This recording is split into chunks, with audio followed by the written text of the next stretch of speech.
नमस्ते बच्चों। तो आज हम लोग प्रिंसिपल ऑफ सुपरपोजिशन के बारे में पढ़ेंगे। लास्ट क्लास में हम इसके ऊपर डिस्कशन कुछ किए भी थे। आज हम लोग डिटेल में इसके ऊपर डिस्कशन करेंगे। Principle of superposition.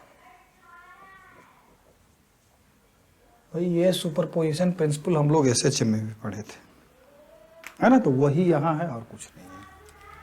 तो अगर आप लोग एसएचएम में इसको ध्यानपूर्वक समझे होंगे तो यहाँ भी समझने की जरूरत नहीं है। वैसे हम एक्सप्लेन फिर से कर देते हैं। जैसे कि दो या दो से अधिक रीस्टोरिंग फोर्सेज सेम पार्टिकल के ऊपर में वर्क करे तो उसका रिजल्टेंट,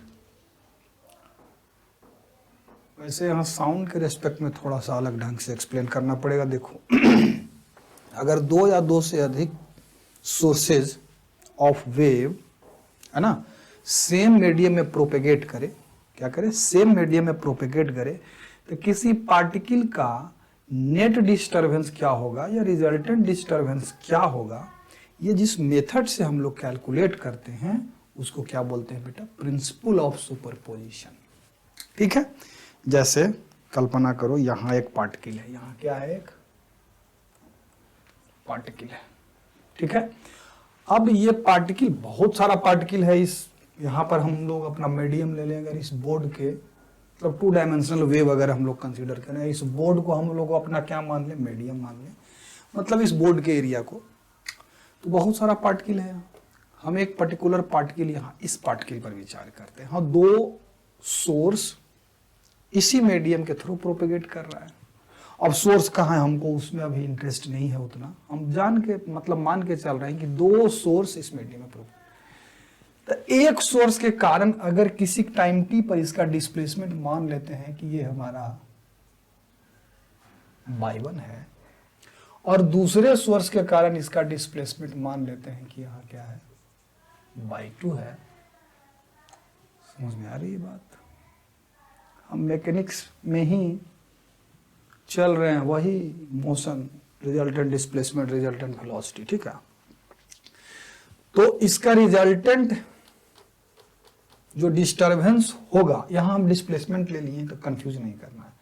तो रिजल्टेंट जो इसका डिस्प्लेसमेंट होगा, इसको अगर बाई आर कह लें तो इन दोनों के क्या होगा, सम के बराबर होगा। तो यहां चूंकि ये डिस्प्लेसमेंट लिए हैं तो वेक्टर सम हो जाएगा। ठीक है। तो प्रिंसिपल ऑफ सुपरपोजिशन क्या है? Principle of superposition states that the resultant disturbance of A particle when more than 2 sources of waves propagate in the same medium, the resultant disturbance of a particular particle is sum of the individual disturbance produced by each sources। बात समझ में आ रही है? यहाँ पर 2 से अधिक अगर सोर्स है तो यहाँ प्लस बाई 3 कर देंगे। यहाँ चूंकि डिस्प्लेसमेंट था, क्या था बेटा, डिस्प्लेसमेंट था, इसलिए हम क्या किए, वेक्टर सम किए। अगर यहाँ मान लिया जाए कि प्रेशर होता तो पी आर बराबर क्या हो जाता, सॉरी वेक्टर तो यही नहीं था, P R P1 plus P2, यही नहीं होता। वैसे यहाँ डेल्टा लगाना जरूरी है, आगे हम ये सब बताएंगे आपको कि इंक्रीज इन प्रेशर को यहाँ पर मिल लिया जाता है, तो ये हो जाता। अगर डेंसिटी या फिर इलेक्ट्रिक फील्ड के टर्म में लेते तो फिर वही हो जाता, वेक्टर वाला हो जाता, E1 plus E2।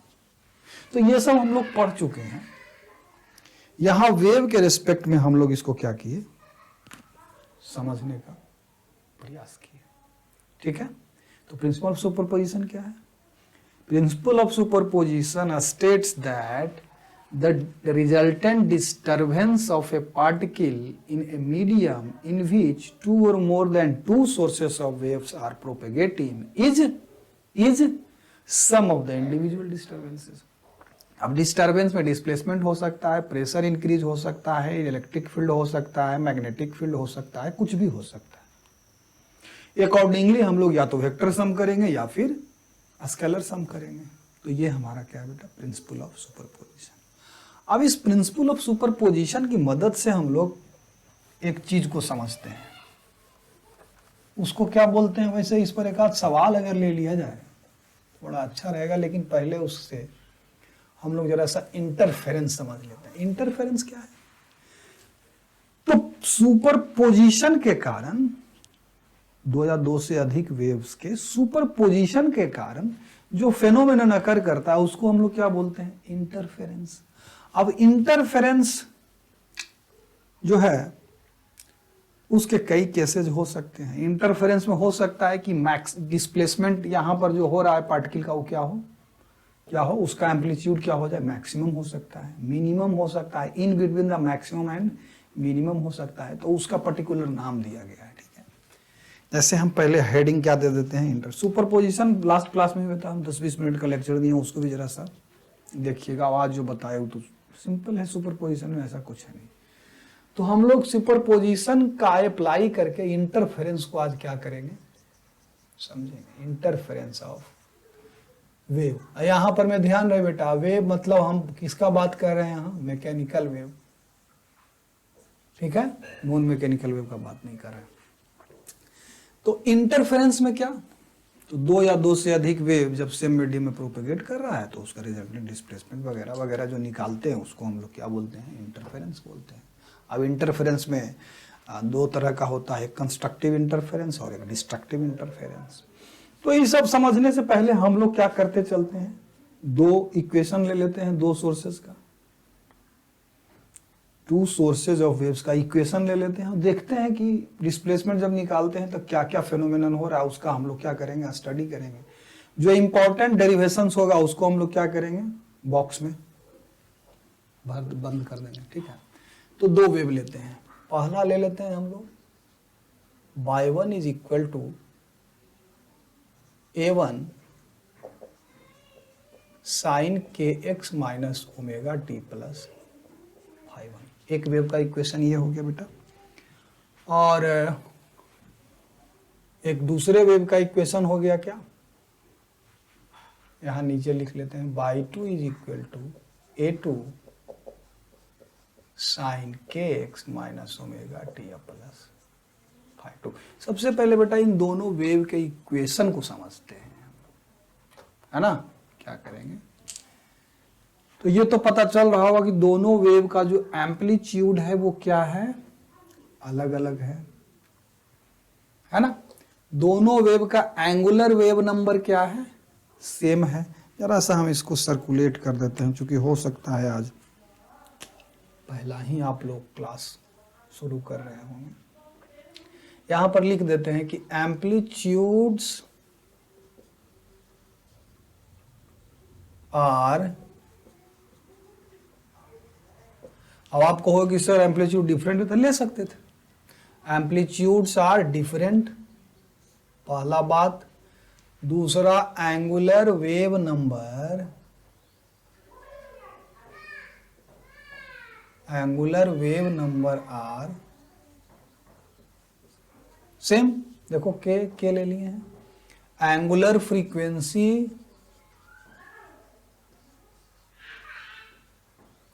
Angular frequencies are same. ये देखो, ये हमारा क्या है बेटा? एम्पलीट्यूड है, अलग अलग है। ये हमारा एंगुलर वेव नंबर है, सेम है। ये हमारा एंगुलर फ्रीक्वेंसी है, सेम है। ये हमारा initial phase constant, initial phase constant, initial phase constant are, है ना? क्या है? डिफरेंट है, आर डिफरेंट। ठीक है, इतना चीज को हम लोग किए। अच्छा, नेक्स्ट अब हम लोग क्या करेंगे? नेक्स्ट क्या करेंगे बेटा?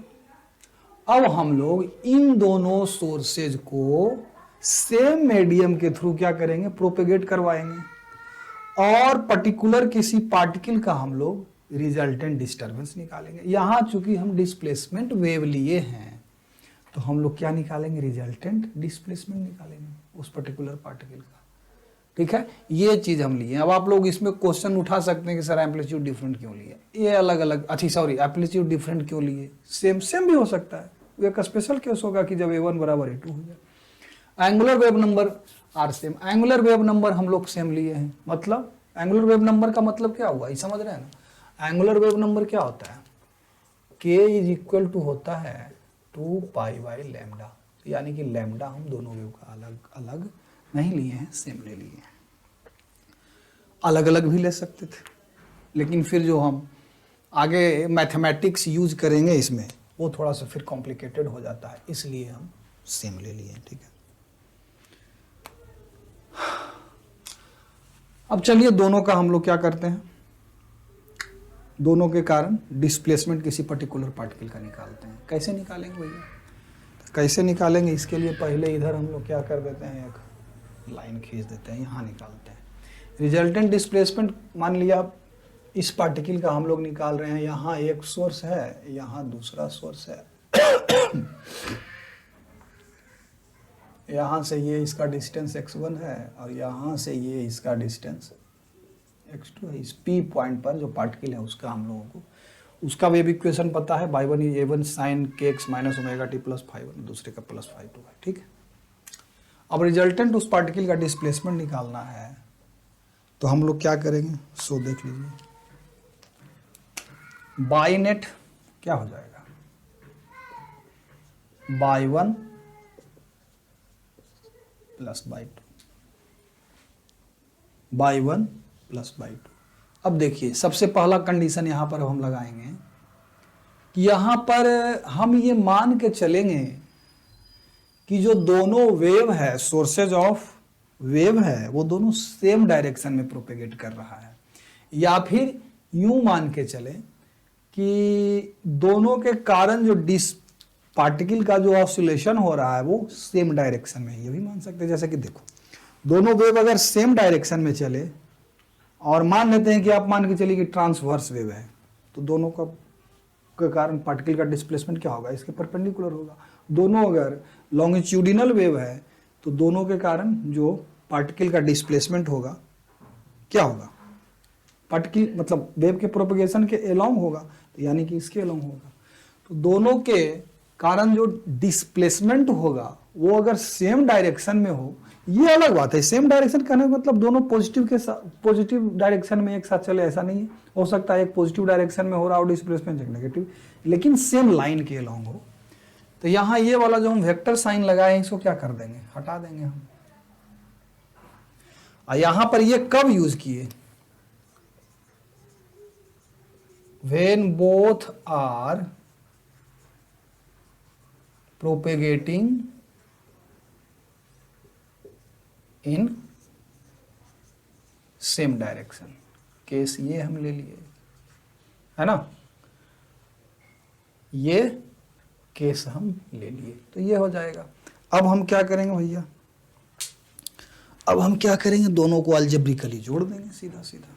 तो दोनों को जोड़ेंगे तो क्या आएगा, a1 साइन के, इसके कारण डिस्प्लेसमेंट क्या है, s1 के कारण। x के जगह पर अब यहां हमको क्या लेना पड़ेगा, x1 लेना पड़ेगा कि नहीं लेना पड़ेगा, और माइनस ओमेगा तो दोनों का सेम है, plus phi 1 plus a2 sine kx2 minus omega 2 plus phi 2। ठीक है, अब आप लोगों को लग रहा हो कि सर इतना लंबा लंबा एक्सप्रेशंस है, इसको कैसे करके मैथमेटिक्स जो हम लगाएंगे यहाँ पर कैलकुलेट करने के लिए। तो पहला तो यहाँ पर रुक करके हम एक बात बता दें कि अगर आपको ऐसा प्रॉब्लम आ जाए तो के का वैल्यू दिया हुआ होगा, ओमेगा का वैल्यू दिया हुआ होगा, फाई 1 फाई 2 दिया हुआ होगा, ठीक है, टाइम का वैल्यू देगा और एम्पलीट्यूड भी दे देगा, कहेगा कि दोनों का रिजल्ट, तो सीधा वैल्यू पुट करके यहाँ हम कैलकुलेट कर लेंगे। लेकिन हमको एक जनरल एक्सप्रेशंस निकालना है रिजल्टेंट उसके डिस्प्लेसमेंट का, तो वो हम यहाँ मेहनत करते हैं और निकालने का प्रयास करते हैं। तो यहाँ क्या हो जाएगा, अब हम देखो क्या क्या कर रहे हैं इसमें, साइन को तो रहने देते हैं, के x1 प्लस फाई 1 को हम थीटा 1 मान लेते हैं। बेटा क्या मान लेते हैं, let K x1 plus phi 1 is equal to theta 1 और K X two plus phi two is equal to क्या है, थीटा। ये मान लेते हैं, तो ये एक्सप्रेशन हमारा क्या हो जाएगा, देखो theta one minus omega T, थोड़ा सा छोटा कर दिए मैथ, और theta two minus omega T. Clear. अब इसको साइन ए माइनस बी है, इसको भी साइन ए माइनस बी पर तोड़ देंगे, ब्रेक कर देंगे, तो ये एक्सप्रेशन हमारा क्या हो जाएगा, A one into sine A into cos B minus cos A into sine B, है ना, plus A two sine A into cos B minus cos A into sine B. Clear. अब देखो यहां क्या करेंगे हम लोग, यहां कॉस ओमेगा टी है, यहां कॉस ओमेगा टी है, तो कॉस ओमेगा टी को हम लोग कॉमन ले लेते हैं। तो कॉस ओमेगा टी को जब मैंने कॉमन लिया तो अंदर क्या बचता है, देखो तो A one sine theta one यहां से आएगा, और A two sine theta two plus sine के साथ, ठीक। फिर माइनस साइन ओमेगा टी को हम कॉमन ले रहे हैं, ठीक। तो माइनस साइन ओमेगा टी को जब कॉमन लेंगे तो क्या आएगा अंदर, A one cos theta one plus A two cos theta two, है ना, ठीक है। अब देखो बेटा, यहां पर हम इस पूरे टर्म को ए साइन थीटा मान लेते हैं, और इस पूरे टर्म को हम ए कॉस थीटा मान लेते हैं। अब आप यहां से सवाल उठा सकते हैं कि ऐसा क्यों किए, ताकि हमारा ये जो एक्सप्रेशन है उस फॉर्मूला पर आ जाए, cos A into sine B minus sine A into cos B, उस पर ही नहीं आ जाएगा, या फिर sine A into cos B minus cos A into sine B, उस पर। तो ये हमारा एक्सप्रेशंस क्या हो जाएगा, देख लो आप, ये एक्सप्रेशंस क्या हो जाएगा बेटा, A sine theta into cos omega T minus ए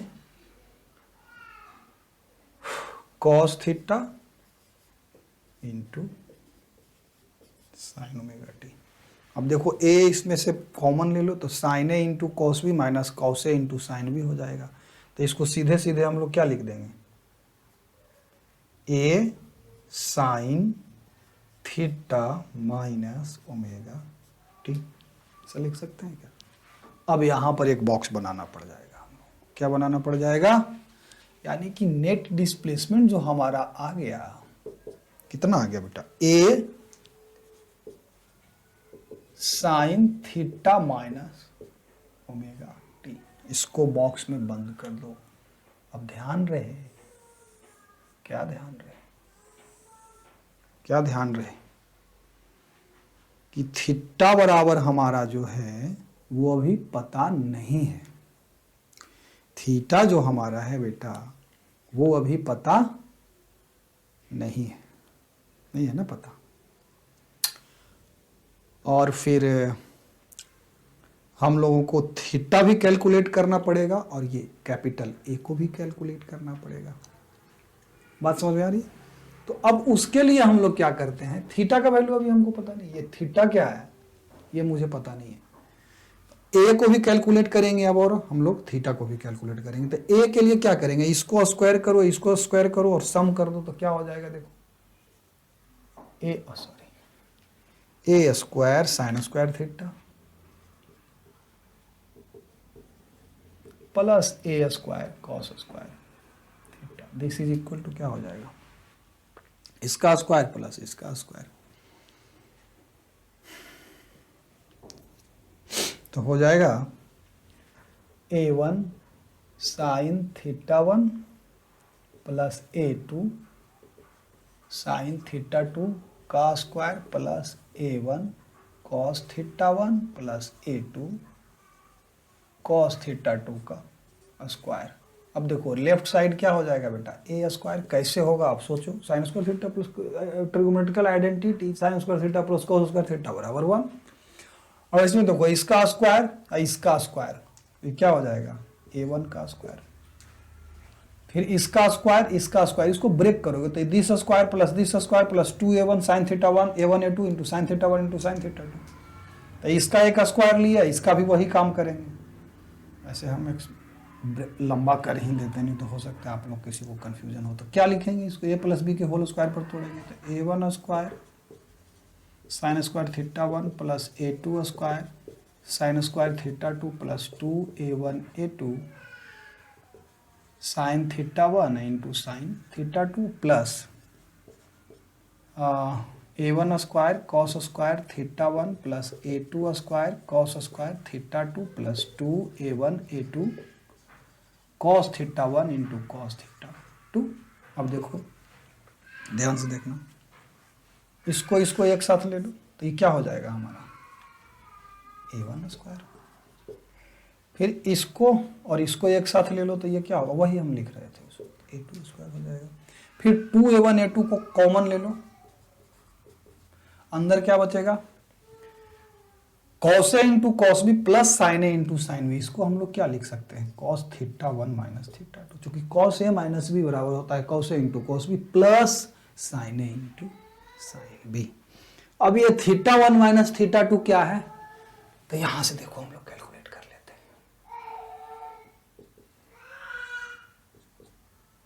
हैं, तो हो जाएगा k into x1 minus x2 plus phi 1 minus, इसको अब आप डेल फाई ले लो इनिशियल फेज डिफरेंस, इसको आप लोग k डेल्टा x ले लो, तो इसको ऐसे लिख सकते हैं अब हम लोग a स्क्वायर बराबर a1 square plus a2 square plus 2a1 a2 और कॉस के अंदर k delta x plus delta phi, sorry इसको ब्लैक कलर से हम लोग क्या कर देते हैं अंडरलाइन कर देते हैं, ये भी बॉक्स के अंदर रखो। ये क्या हमारा दे रहा है, ये हमको एक कैपिटल रिजल्टेंट एम्पलीट्यूड दे रहा है, ये हमारा इक्वेशन आया है रिजल्टेंट डिस्प्लेसमेंट का, ये एम्पलीट्यूड हम निकाल दिया, क्योंकि ये के डेल्टा एक्स और डेल्टा फाई हमको पता है, where delta phi is initial phase difference, K delta X is phase difference due to path difference. बात समझ आ रही है, पढ़ाए थे हम फेज डिफरेंस, फेज डिफरेंस का मतलब निकाले थे हम, कैलकुलेट किए थे, ठीक है। तो ये हमारा क्या निकल गया रिजल्टेंट एम्पलीट्यूड निकल गया। अब इसमें तो आप डिफरेंट ये लगा सकते हो कि अगर दोनों का पाथ डिफरेंस हो ही नहीं, क्या नहीं हो बेटा, पाथ डिफरेंस यहां पर नहीं हो तो ये टर्म क्या हो जाएगा जीरो, और सिर्फ इनिशियल फेज डिफरेंस हो तो ये हमारा हो जाएगा डेल्टा फाई, और इसके आधार पर फिर हम लोग डेल्टा फाई का वैल्यू निकाल सकते हैं, जिसके लिए ए का वैल्यू, ये कैपिटल ए जो है इसका वैल्यू क्या हो मैक्सिमम हो, या फिर इस डेल्टा फाई का और प्लस इसका हम वैल्यू वो निकाल सकते हैं जिसके लिए ए का वैल्यू क्या हो मिनिमम हो। बेटा यहां के डेल्टा एक्स और प्लस डेल्टा फाई को a1 square plus 2a1 a2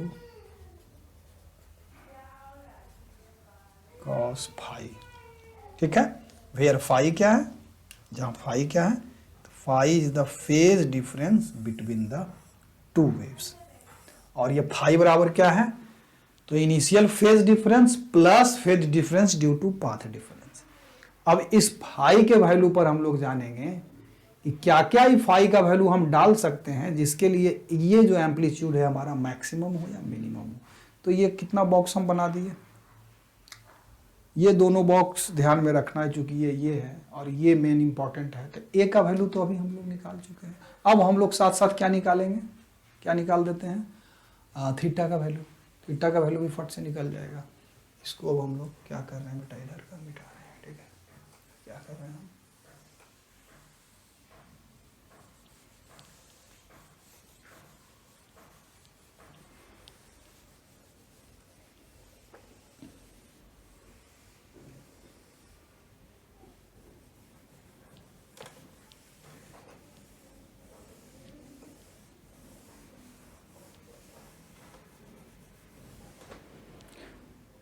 है ना। तो अब हम लोग सिर्फ थीटा का वैल्यू निकाल देते हैं। कौन सा थीटा? ये वाला थीटा। उसके लिए हम लोग क्या करेंगे? अरे बाबा, तो सब मिटा दिए, क्या क्या माने थे। अच्छा चलो यही ना माने थे, kx1 प्लस phi1 को θ1 मान लिए थे। तो a साइन थीटा बराबर हमारा क्या था? a1 sign θ1 plus a2 sine θ2, और a cos थीटा बराबर हमारा था a1 cos θ1 plus a2 cos θ2। तो यहाँ से हमारा tan थीटा बराबर हो जाएगा a1 sign θ1 plus a2 sine θ2 और divided by a1 cos θ1 plus a2 cos θ2। ये हमारा थीटा भी निकल गया बेटा। क्लियर है मामला? तो डिस्प्लेसमेंट हमारा निकल गया। अब देखो यहाँ से सवाल उठता है कि हम अभी तक उस पर्टिकुलर पार्टिकल का रिजल्टेंट डिस्प्लेसमेंट निकालने हैं। अगर दोनों वेव सेम डायरेक्शन में प्रोपेगेट कर रहा हो तो हर सेक्शन पर, हर पॉइंट पर, डिफरेंट डिफरेंट पोजीशंस पर पार्टिकल का डिस्प्लेसमेंट डिफरेंट होगा। तो रिजल्टेंट वेव इक्वेशन क्या होगा, इस पर भी हम लोग डिस्कशन करेंगे। अब जहां θ1 क्या लिए थे, यहां देखते जाना। ये देखो, ये है हमारा θ1, ये रहा। ये जो है हमारा, ये θ1 है और ये θ2 है। तो इसमें आपको वो वैल्यू पुट करना पड़ सकता है। तो पुट करके देखते हैं। कहीं कहीं आप लोग इक्वेशंस ये ऐसा नहीं देखते होंगे, कुछ डिफरेंट देखते होंगे, उसको भी हम लोग दिखा देते हैं आपको। जैसे यहाँ a1 ले लिया और साइन θ1 के जगह पर हम लोग क्या लिख दिया? Sine kx1 plus phi1 plus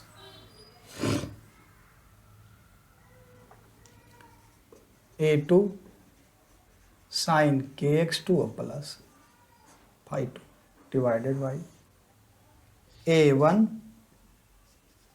cos kx1 plus phi1 plus a2 cos kx2 plus phi2। ठीक है। अब देखो, अगर phi1 बराबर 0 हो जाए, phi1 क्या हो जाए? 0 हो जाए,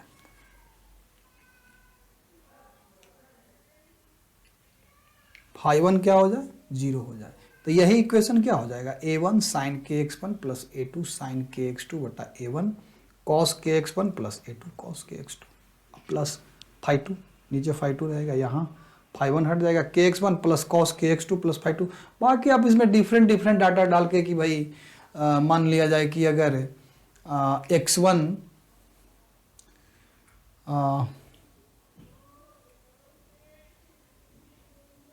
x1 अगर 0 ले ले, कहने का मतलब यहीं पर मान लिया जाए कि ये पॉइंट यहाँ लेने के बजाय यहीं कहीं ले लें तो x1 0 हो जाएगा, x2 ये दोनों के बीच का गैप x2 ले लो, x1 0 कर दो, x1 भी 0 कर दो, phi1 भी अगर 0 कर दो तो ये टर्म भी 0 हो जाएगा। तब उस केस में क्या होगा? a sine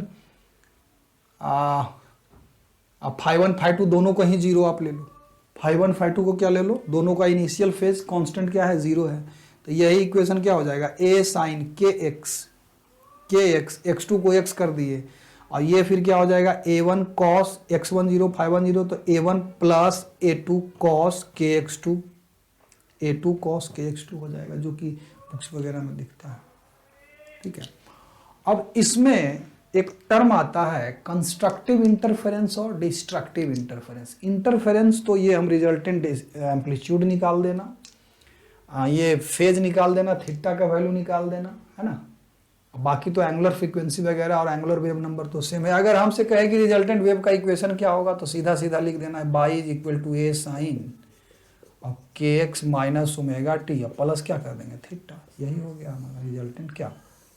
wave equation.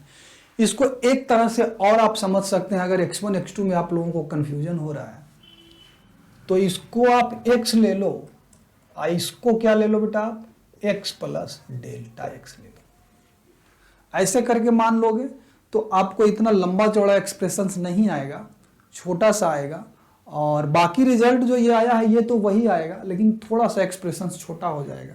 और ये इक्वेशन को फिर समझने में आपको दिक्कत नहीं होगा। के X minus omega T plus theta हो गया, थीटा जहाँ क्या है तो निकाल चुके हैं, कहाँ निकाली, ये रहा थीटा।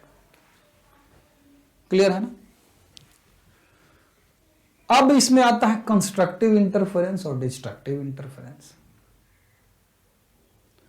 कंस्ट्रक्टिव इंटरफेरेंस क्या होता है भाई? तो इसको मिटाते हैं, और कंस्ट्रक्टिव इंटरफेरेंस, अब ये जो बॉक्स में डाले हैं इस सब इक्वेशंस को आपने क्या रखना है, याद रखना है, ठीक है। तो इसको जरा सा हम डिलीट कर देते हैं और चलते हैं कंस्ट्रक्टिव इंटरफेरेंस की ओर। कहाँ चलते हैं?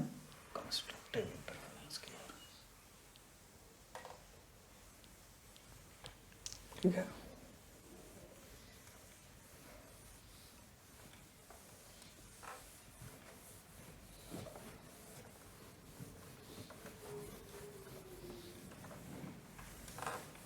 चलिए, इसमें आता है एक टर्म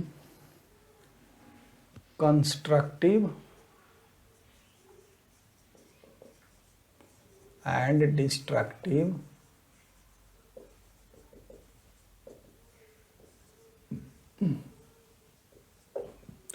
ठीक है इंटरफेरेंस। ठीक है भैया, सबसे पहले हम लोग इसको समझते हैं, किसको? कंस्ट्रक्टिव इंटरफेरेंस को, ठीक है। देखो, अगर पार्टिकल का रिजल्टेंट एम्पलीट्यूड मैक्सिमम हो, ठीक है, उस किसी पर्टिकुलर पॉइंट जो लिए थे वहां, तो उसका अगर रिजल्टेंट एम्पलीट्यूड क्या हो, मैक्सिमम हो, तो हम लोग कहते हैं कि कैसा इंटरफेरेंस हुआ, कंस्ट्रक्टिव इंटरफेरेंस हुआ। और अगर उसका रिजल्टेंट डिस्प्लेसमेंट क्या हो, मिनिमम हो, तो हम लोग क्या कहते हैं कि जो क्या उसको बोलते हैं, जो इंटरफेरेंस हुआ वो कैसा हो गया, डिस्ट्रक्टिव इंटरफेरेंस हो गया। तो सबसे पहले कंस्ट्रक्टिव समझते हैं। तो रिजल्टेंट एम्पलीट्यूड का इक्वेशन हमारा क्या आया था, तो A square is equal to A1 square plus A2 square plus 2A1 A2 into cos phi, जहां फाई क्या था, तो K delta x plus delta phi. Phi क्या था, K delta x plus delta phi, ठीक है। अब देखो, इसका मिनिमम वैल्यू इस कैपिटल ए को ऐसे भी लिख सकते हैं ना, स्क्वायर रूट के अंदर ले लिए इसको, A1 square plus A2 square plus 2A1 A2 cos phi. तो कोई इसका एक कैपिटल ए का मिनिमम, सॉरी कंस्ट्रक्टिव ले रहे हैं, तो मैक्सिमम वैल्यू इसका क्या होगा, जब फाई का वैल्यू क्या हो जाए, क्या हो जाए, मतलब ये टर्म जो हमारा A1 plus A2 square plus 2A1 A2, चूंकि कॉस फाई का वैल्यू जब मैक्सिमम होगा तो ही ए का वैल्यू भी क्या होगा, मैक्सिमम। तो कॉस फाई का मैक्सिमम वैल्यू क्या होता है, यहां लिखेंगे हम लोग क्या, 4 कंस्ट्रक्टिव इंटरफेरेंस क्या, तो कॉस फाई बराबर क्या होना चाहिए, 1 होगा, तभी तो ये क्या हो जाएगा, देखो A1 square plus A2 square plus 2A1 A2, जो कि हो जाएगा कितने के बराबर, A1 प्लस A2 का स्क्वायर, आपका नहीं होगा, A1 प्लस A2 हो जाएगा। कॉस फाई का वैल्यू क्या होना चाहिए, 1, यानी कि फाई का वैल्यू क्या आ जाना चाहिए हमको, फाई का वैल्यू क्या आना चाहिए, 2n पाई, यही ना होगा। फॉर कंस्ट्रक्टिव इंटरफेरेंस के लिए फाई का वैल्यू क्या आना चाहिए, 2n फाई। देखो ना, n का वैल्यू 0 तो भी 1, n का वैल्यू 1 दो तो 2 पाई, फिर 1, फिर 2 दो 4 पाई, फिर 1, 2n पाई। तो ये हमारा एंगल के फॉर्म में है, फेज डिफरेंस है। पाथ डिफरेंस कितना होना चाहिए फॉर कंस्ट्रक्टिव इंटरफेरेंस, तो उसके लिए क्या करेंगे भैया, फाई बराबर इतना, फाई बराबर क्या आया था हमारा, के delta x plus delta phi बराबर 2n पाई। क्लियर? अब देखो, तो डेल्टा एक्स बराबर हमारा क्या आ जाएगा भैया, तो 2n पाई बटा, सॉरी 2n पाई अब माइनस डेल्टा फाई, अब बट्टा के, यही हो जाएगा। अब इसमें अगर डेल्टा फाई यानी कि इनिशियल जो फेज डिफरेंस है दोनों के बीच क्या हो, जीरो हो, केवल जो फेज डिफरेंस आ रहा है वो पाथ के कारण आ रहा है, तो उस केस में पाथ डिफरेंस क्या हो जाएगा, इसको डेल फाई को जीरो ले लेते हैं तो हो जाएगा 2n पाई बटा के यानी कि 2 पाई बाई लैम्डा। क्लियर है? तो पाई से पाई खत्म, 2 से 2 खत्म, तो ये कितने के बराबर आ गया, n लैम्डा। यानी कि हमारा जो डेल्टा x होना चाहिए कितने के बराबर होना चाहिए, n लैम्डा के बराबर होना चाहिए। कब? जब इनिशियल बेटा फेज डिफरेंस क्या हो, ये हम क्या कर दिए जीरो, तो पाथ डिफरेंस क्या n लैम्डा के बराबर होना चाहिए। नहीं तो फिर फाई का वैल्यू कितना के बराबर होना चाहिए, 2n पाई, जहां फाई क्या है, दोनों के बीच का फेज डिफरेंस है, और ये फाई कितने के बराबर है, क्या मान करके चले से, तो K delta x plus delta phi. Clear है? ठीक है, तो ये तो हमारा फॉर कंस्ट्रक्टिव इंटरफेरेंस, और कंस्ट्रक्टिव इंटरफेरेंस के कारण रिजल्टेंट हमारे वेव का एम्पलीट्यूड क्या होगा, तो वो तो कैलकुलेट कर ही दिए हैं, लगभग हम क्या कर दिए हैं, कैलकुलेट कर दिए हैं। ये क्या आएगा, और constructive interference A1 plus A2 के बराबर आ जाएगा, आएगा ना, A equal to A1 plus A2। अब इसको कभी कभी इंटेंसिटी के टर्म में भी हम लोग समझते, ठीक है, कि रिजल्टेंट इंटेंसिटी क्या होगा अगर कंस्ट्रक्टिव इंटरफेरेंस हो, उस केस में A1 प्लस A2 होगा, तो रिजल्टेंट इंटेंसिटी क्या हो जाएगा। और अगर एक सोर्स का इंटेंसिटी I1 हो, दूसरे सोर्स का इंटेंसिटी अगर I2 हो, तो फेज डिफरेंस दोनों के बीच फाई हो, तो इंटेंसिटी क्या होगा as in terms of phi. तो उसके लिए थोड़ा सा हम यहीं पर कैलकुलेट कर देते हैं, ये इक्वेशन यूज करेंगे। बेटा याद होगा हम आप लोगों को पढ़ाए थे कि I इज इक्वल टू जो होता है हाफ रो भी ओमेगा स्क्वायर ए स्क्वायर, यही इंटेंसिटी होता है for mechanical wave passing through any medium. String के ऊपर के लिए पावर का हम फॉर्मूला निकाले थे, क्या निकाले थे, एवरेज पावर हाफ म्यू भी ओमेगा स्क्वायर ए स्क्वायर।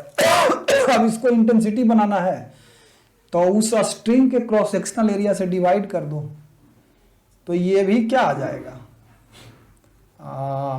मास पर यूनिट लेंथ एरिया, तो ये भी क्या हो जाएगा, ये मास पर यूनिट लेंथ रो भी ओमेगा स्क्वायर ए स्क्वायर हो जाएगा। यानी कि कह सकते हैं कि I is directly proportional to amplitude का स्क्वायर। इसको ही बॉक्स के अंदर रख लो, ये भी इंपॉर्टेंट है, याद रखना इसको। I is directly proportional to amplitude का स्क्वायर, यानी कि हम लोग लिख सकते हैं यहाँ पर I इज इक्वल टू के इंटू ए स्क्वायर, ऐसा लिख सकते हैं ना। अब इस इक्वेशन में पुट कर दो, रिजल्टेंट इंटेंसिटी को क्या लिख सकते हैं, ए स्क्वायर बराबर क्या लिख सकते हैं, I बाई के A1 स्क्वायर, यानी कि फर्स्ट वेव के इंटेंसिटी को क्या लिख सकते हैं, सोर्स 1 के इंटेंसिटी को, तो A1 स्क्वायर बराबर I1 बटा के प्लस इसी प्रकार से I2 बटा के प्लस यहां है 2A1 A2, तो 2 तो लिखेंगे, A1 को क्या लिखेंगे, A1 के लिए क्या करेंगे, I बटा के स्क्वायर रूट के अंदर हो जाएगा, यानी कि I1 बटा के I1 बटा के, फिर इसी तरह से I2 बटा के I इंटू कॉस फाई, के तो दोनों तरफ से कट गया, तो रिजल्टेंट इंटेंसिटी का फॉर्मूला क्या आ गया, इसको भी याद रखिएगा, ये भी डायरेक्ट कितना बार पूछा है, स्क्वायर रूट के अंदर 2I1 I2 दोनों को अलग अलग ही कर दो, ठीक है, I इंटू कॉस फाई, आई इसको ही बॉक्स के अंदर। तो ये रिजल्टेंट एम्पलीट्यूड का फॉर्मूला ये है हमारा, और रिजल्टेंट इंटेंसिटी का फॉर्मूला ये है हमारा। क्लियर है? अब देखो for constructive interference resultant intensity क्या होगा, फाई का वैल्यू क्या हो गया, 0 या 2 पाई या 4 पाई, या आगे बढ़ते जाओ।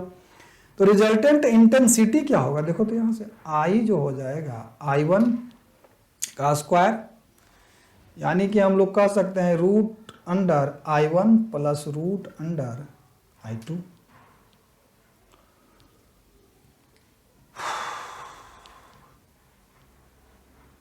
2i1 i2 इसका क्या स्क्वायर हो जाएगा, यही हमारा क्या हो जाएगा, रिजल्टेंट इंटेंसिटी हो जाएगा। देखो यही ना होगा, स्क्वायर रूट i1 का square plus square root i2 का स्क्वायर, ए स्क्वायर प्लस ए प्लस बी का होल स्क्वायर। हाँ क्लियर है, यही हो जाएगा स्क्वायर रूट के अंदर i1 प्लस i2 का होल स्क्वायर। ये हमारा क्या हो जाएगा, रिजल्टेंट इंटेंसिटी। कब, जब कंस्ट्रक्टिव इंटरफेरेंस हो तो। ठीक, अब चलते हैं हम लोग यहां डिस्ट्रक्टिव इंटरफेरेंस की तरफ। कहां चलते हैं, डिस्ट्रक्टिव इंटरफेरेंस की तरफ।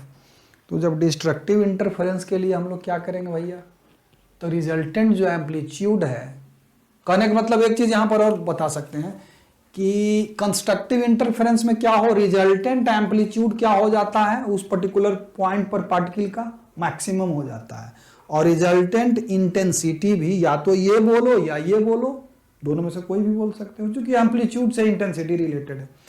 तो या फिर ऐसे भी कह सकते हैं रिजल्टेंट इंटेंसिटी वहां पर क्या होगा, मैक्सिमम होगा। अब एक चीज यहां पर पकड़ करके चलते हैं, एक चीज यहां से हम लोग निकालने का प्रयास करेंगे कि फाई जो है हमारा कितने के बराबर है। देख लो ये, अगर बेटा हम लोग एक काम करते कि हम लोग के को अलग अलग ले लेते, या फिर यू कहो कि एंगुलर फ्रीक्वेंसी को अलग, के सेम रखते हुए एंगुलर फ्रीक्वेंसी को क्या कर देते, अलग अलग कर देते, जो के को अलग अलग लेने से भी फर्क नहीं पड़ेगा। लेकिन यही सोचो कि अगर हम लोग क्या करते कि k delta x plus delta phi तो है ही, और अगर एंगुलर फ्रीक्वेंसी भी अलग अलग होता तो यहां पर क्या आता, omega 1 minus omega 2 into T. Clear है।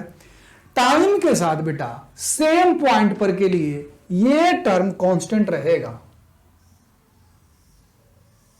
ये टर्म क्या रहेगा, कांस्टेंट रहेगा। क्यों रहेगा, क्योंकि φ1 माइनस φ2 हमारा क्या है, कांस्टेंट। इनिशियल फेज है ना, दोनों कांस्टेंट होता है तो कांस्टेंट। पाथ जो है, पाथ लेंथ डिफरेंस भी क्या रहेगा, कांस्टेंट रहेगा। तो किसी पर्टिकुलर पॉइंट पर जो फेज डिफरेंस हमारा होगा, इसके कारण सिर्फ क्या रहेगा, कांस्टेंट रहेगा। तो ये इंटरफेरेंस पैटर्न हम लोग ऑब्जर्व कर सकते हैं। लेकिन अगर हम लोग एंगुलर फ्रीक्वेंसी भी अलग अलग लेंगे तो देख रहे हैं आप, टाइम के साथ फेज डिफरेंस क्या हो रहा है, बदल रहा है। सेम पॉइंट पर के लिए, सेम किसी पर्टिकुलर पॉइंट पर फेज डिफरेंस अगर हम एंगुलर फ्रीक्वेंसी अलग अलग ले लेते हैं तो क्या हो रहा है, बदल रहा है फेज डिफरेंस।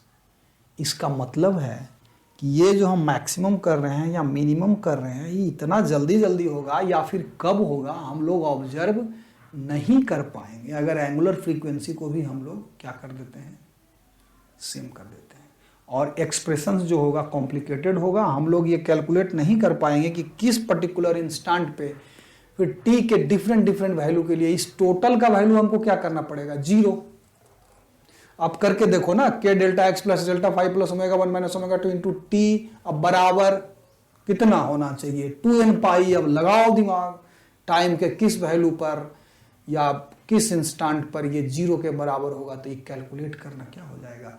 तो इसलिए हम लोग सीधे सीधे कह देते हैं कि कंस्ट्रक्टिव इंटरफेरेंस या डिस्ट्रक्टिव इंटरफेरेंस को ऑब्जर्व करने के लिए हम लोगों को एंगुलर फ्रीक्वेंसी दोनों वेव का क्या लेना पड़ेगा बेटा, omega 1 should be very nearly omega 2, यानी कि omega 1 minus omega 2 should be 0। अब यहां से एक परिभाषा निकल के आता है कि वैसा दो सोर्सेज जिनका एंगुलर फ्रीक्वेंसी क्या हो बेटा, सेम हो, जिनका एंगुलर फ्रीक्वेंसी क्या हो, सेम हो, उसको हम लोग कैसा सोर्स बोल देते हैं, कोहेरेंट। कैसा सोर्स बोल देते हैं, कोहेरेंट। और एक दूसरा बात भी यहां से बोल सकते हैं कि अगर सोर्सेज कोहेरेंट हो तभी हम लोग ये कंस्ट्रक्टिव या डिस्ट्रक्टिव इंटरफेरेंस जो होता है उसको हम लोग ऑब्जर्व कर सकते हैं। इंटरफेरेंस तो एंगुलर फ्रीक्वेंसी अलग अलग भी होगा तो भी होगा, लेकिन ये जो कंस्ट्रक्टिव और डिस्ट्रक्टिव इंटरफेरेंस का हम लोग बात कर रहे हैं, ये हम लोग ऑब्जर्व नहीं कर पाएंगे। तो कंस्ट्रक्टिव और डिस्ट्रक्टिव इंटरफेरेंस को अकर करने के लिए दोनों सोर्स या दो से अधिक सोर्स है तो सबका एंगुलर फ्रीक्वेंसी क्या होना चाहिए, सेम होना चाहिए। एक परिभाषा भी यहां से निकलता है नाम रख दिए कि वैसा दो सोर्स जिनका एंगुलर फ्रीक्वेंसी क्या हो, सेम हो, को कैसा सोर्स बोलते हैं, कोहेरेंट सोर्सेज। तो आगे किसी बुक में आप देखेंगे, लाइट में भी इस चीज़ को पढ़ेंगे, या आगे हम लोग जब सिर्फ ओनली साउंड वेव को पढ़ना जब जारी करेंगे तो उसमें भी देखिए कि दो कोहेरेंट सोर्सेज। तो जैसे ही बोले कोहेरेंट सोर्सेज तो बस क्या समझ लेना है कि दोनों का एंगुलर फ्रीक्वेंसी, या फिर यूं कहे ना, एंगुलर बोलना कोई फ्रीक्वेंसी दोनों वेव का क्या है, सेम है। तभी कंस्ट्रक्टिव या डिस्ट्रक्टिव इंटरफेरेंस या फिर इंटरफेरेंस फिनोमेना ऑब्जर्व हम लोग। इंटरफेरेंस कहने का मतलब ही होगा कंस्ट्रक्टिव डिस्ट्रक्टिव। बाकी जो एम्पलीट्यूड इन दोनों के बीच में भी होगा डिफरेंट डिफरेंट पॉइंट पर। जैसे मान लेते हैं कि यहाँ पर हमारा कंस्ट्रक्टिव है, यहाँ पर डिस्ट्रक्टिव इंटरफेरेंस हो रहा है, तो इन दोनों के बीच में भी तो इंटरफेरेंस हो रहा है ना, लेकिन कंस्ट्रक्टिव और डिस्ट्रक्टिव के बीच में हो रहा है। मतलब जीरो एम्पलीट्यूड क्या है इन दोनों के बीच में, 0 से a के बीच में है। मान लिया यहाँ मैक्सिमम इंटेंसिटी है और यहाँ मिनिमम इंटेंसिटी है इस पॉइंट पर, तो यहाँ 0 एम्पलीट्यूड और यहाँ a मैक्सिमम एम्पलीट्यूड, तो इन दोनों के बीच का जो पार्टिकल है उसका एम्पलीट्यूड क्या होगा, इन दोनों के बीच में होगा। क्लियर है, क्लियर है। एक कोहेरेंट सोर्सेज का भी यहाँ हम परिभाषा बोल दिए, उसको भी दिमाग में रखना है। अब जरा सा हमको सोचने दीजिए कि इसमें कुछ छूट तो नहीं रहा है। कंस्ट्रक्टिव डिस्ट्रक्टिव कोहेरेंट इंटेंसिटी का भी फॉर्मूला ही याद रखिएगा, I1 बराबर I रिजल्टेंट इंटेंसिटी बराबर I1 plus I2 plus 2 square root के अंदर I1 स्क्वायर रूट के अंदर है I1 इंटू स्क्वायर रूट के अंदर I2 इंटू कॉस फाई। जहाँ फाई क्या है तो ये एकदम दिमाग में रखिएगा, k delta x plus delta phi. अगर इनिशियल फेज डिफरेंस दे दिया है तो ये दिमाग में लेना पड़ेगा फिर आपको, ठीक है। अब हम लोग चलते हैं बेटा डिस्ट्रक्टिव इंटरफेरेंस की तरफ। तो बहुत सिंपल है, उसको भी फटाक से हम लोग समझ सकते हैं। इसको बस मिटाइए, है ना, यही वाला फॉर्मूला लेंगे जो डेराइव किए हैं अभी अभी, और तड़ातड़ सबको क्या करेंगे हम लोग, एक्सप्लेन कर देंगे। क्या कर देंगे, एक्सप्लेन कर देंगे, है ना।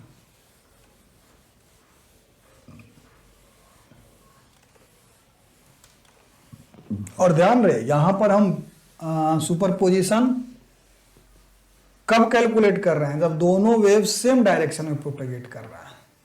अगर ऐसा भी तो हो सकता है कि दोनों एक दूसरे के अपोजिट डायरेक्शन में प्रोपेगेट करें, तो उसके ऊपर नेक्स्ट क्लास में हम लोग डिस्कशन करेंगे। उसको बोलते हैं स्टेशनरी वेव। अभी तक हम लोग ट्रैवलिंग वेव पढ़ रहे थे, अब आ जाएगा एक स्टेशनरी वेव। वो क्या होता है उसको समझेंगे। स्टेशनरी वेव उसको बोलना भी चाहिए कि नहीं बोलना चाहिए, उसी दिन समझेंगे, ठीक है।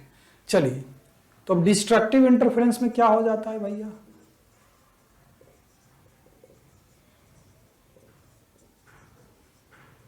इसमें क्या होता है, तो रिजल्टेंट एम्पलीट्यूड जो है वो क्या हो जाएगा, मिनिमम। उस पॉइंट पर रिजल्टेंट जो एम्पलीट्यूड है वो क्या हो जाए हमारा, मिनिमम। तो मिनिमम होने के लिए क्या करेंगे हम लोग भैया, देख लीजिए क्या करेंगे। कॉस फाई का value for a to be minimum cos phi is equal to -1। Cos phi बराबर -1, यानी कि फाई बराबर क्या हो जाएगा, 0 पर तो 1, पाई पर -1, तब पाई हो सकता है। फिर पाई 2 पाई पर फिर 1 हो जाएगा, फिर 3 पाई हो सकता है। तो इसी प्रकार से 5 पाई डॉट डॉट डॉट। तो इसको जनरलाइज फॉर्म में हम लोग लिख सकते हैं 2n + 1 इंटू एंगल के फॉर्म में फेज डिफरेंस कितना होना चाहिए, 2n + 1 इंटू पाई, ठीक है। अब फाई बराबर क्या है, k delta x plus delta phi. Confuse नहीं होना है बेटा, यहां हम फाई को ही ये चीज ले लिए थे, देखो ना, है ना। तो बराबर क्या, 2n + 1 इंटू पाई। तो डेल्टा एक्स इस केस में क्या आ जाएगा, 2n + 1 into pi minus delta phi बट्टा के। फिर यहां लेंगे डेल्टा फाई को क्या कर लो, 0 कर लो, नहीं तो फिर जनरल फॉर्मूला तो यही होगा। तो डेल्टा एक्स हमारा क्या आ जाएगा, के का वैल्यू 2 पाई बाई लैम्डा, तो 2n plus 1 into lambda by 2, ये एक तो ले लो, याद रखना इसको, 2n प्लस 1 यही ना होगा, डेल फाई कर दिया 0 तो 2 पाई बाई लैम्डा, पाई पाई खत्म, लैम्डा बाई 2, हाँ 2n plus 1 into lambda by 2। तो for a to be minimum, यानी कि फॉर डिस्ट्रक्टिव इंटरफेरेंस ए को मिनिमम करेंगे, तो डेल एक्स बराबर 2n plus 1 into lambda by 2, और रिजल्टेंट एम्पलीट्यूड जो मिनिमम एम्पलीट्यूड होगा वो कितने के बराबर हो जाएगा वो देख लो, माइनस हो जाएगा सिर्फ, तो a1 माइनस a2 का होल स्क्वायर का स्क्वायर रूट, तो सीधा सीधा यही ना हो जाएगा। और इसी प्रकार से इंटेंसिटी का फॉर्मूला जब लगाएंगे तो I जो हो जाएगा इस केस में स्क्वायर रूट के अंदर I1 माइनस I2 है, इसका स्क्वायर हो जाएगा, है ना, समझ में आ रही है ना बात। तो यही सब हमारा हो जाएगा। बाकी कुछ सवाल ले लेते हैं, और इस चीज़ को अब आप याद रखिएगा, जो आज पढ़ाए हैं पूरा डिटेल में पढ़ाए हैं, और ये हम यूज करेंगे आपको कहाँ,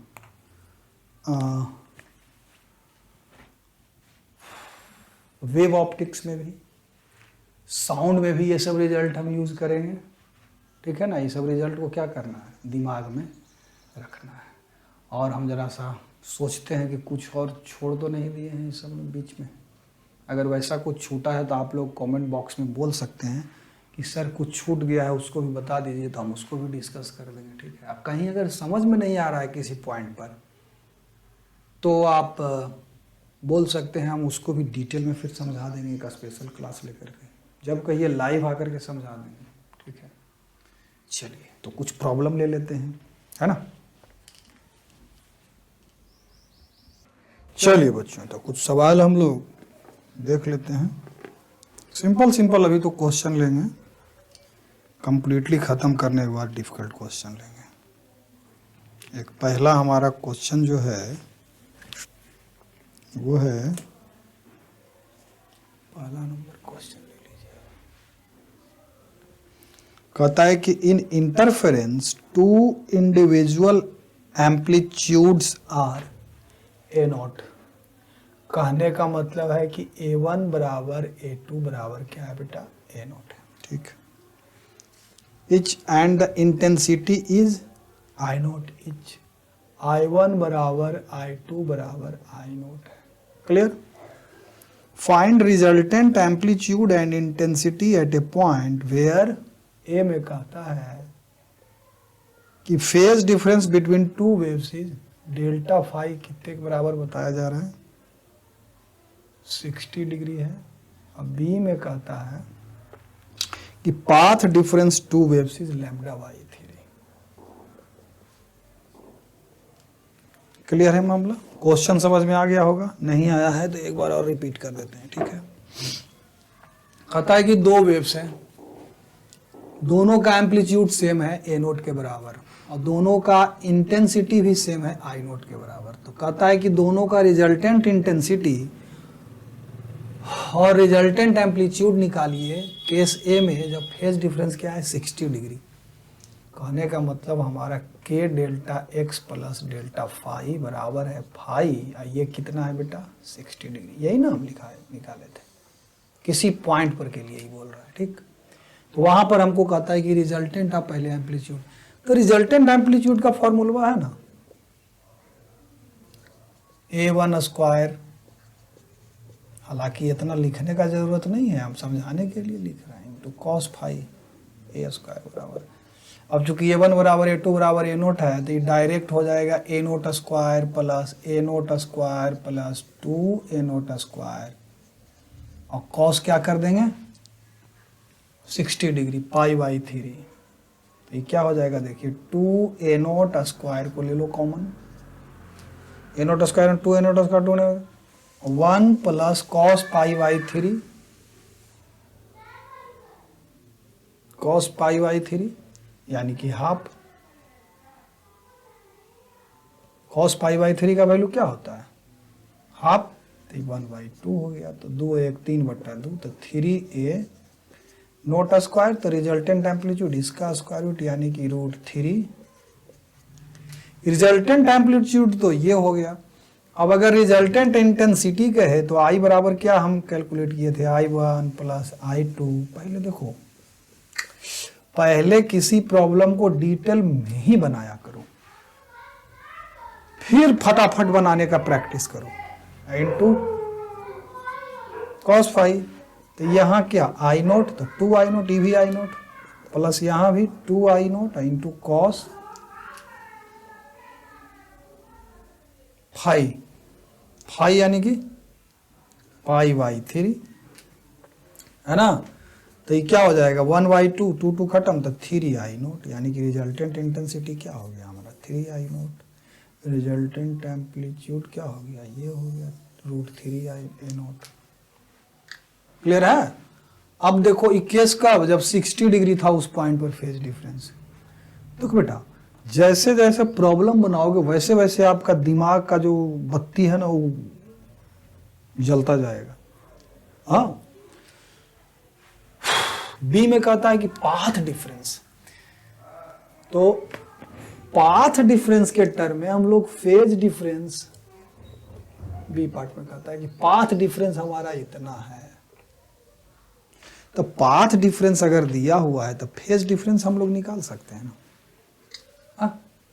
जहां पर का पाथ डिफरेंस और इनिशियल फेज डिफरेंस यहां मान के चलना है 0, क्योंकि नहीं दिया है तो मान के 0 चलना है। तो पाथ डिफरेंस अगर दिया हुआ है तो फेज डिफरेंस हम लोग निकाल लेंगे। क्या निकाले थे, हमारा फेज डिफरेंस क्या है, ये देखो, ये रहा फाई हमारा फेज डिफरेंस। डेल फाई 0 कर दो, के डेल्टा एक्स कर दो, तो फेज डिफरेंस हमारा क्या है, या डायरेक्ट आप फाई लिखो, यहाँ फेज डिफरेंस फाई नहीं है, तो के इंटू डेल्टा एक्स, तो के इंटू डेल एक्स कितना है, तो λ/3, तो ये क्या हो जाएगा 2π/λ इंटू λ/3, लैम्डा से लैम्डा खत्म, 2π/3 यानी कि 120 डिग्री हो गया। क्लियर है। पाई माइनस π/3 है ये। अब पुट कर दो, तो रिजल्टेंट एम्पलीट्यूड अब डायरेक्ट हम इसमें पुट करेंगे। देखो इसमें रिजल्टेंट एम्पलीट्यूड क्या हो जाएगा, स्क्वायर रूट के अंदर या फिर 2a नोट करिए दो ना, इंटू कॉस 120 डिग्री, 90 प्लस तो नेगेटिव आएगा, माइनस हाफ आएगा ये, है ना। तो 2 खत्म, तो 2a स्क्वायर में से एक a स्क्वायर चला गया, तो डायरेक्टली क्या हो जाएगा बेटा, एम्पलीट्यूड तो a नोट हो गया। हाँ, इसी प्रकार से इस फॉर्मूला में रिजल्टेंट एम्पलीट्यूड क्या हो जाएगा तो वो देख लो, तो 2I0 plus 2I0 into cos 120 degree,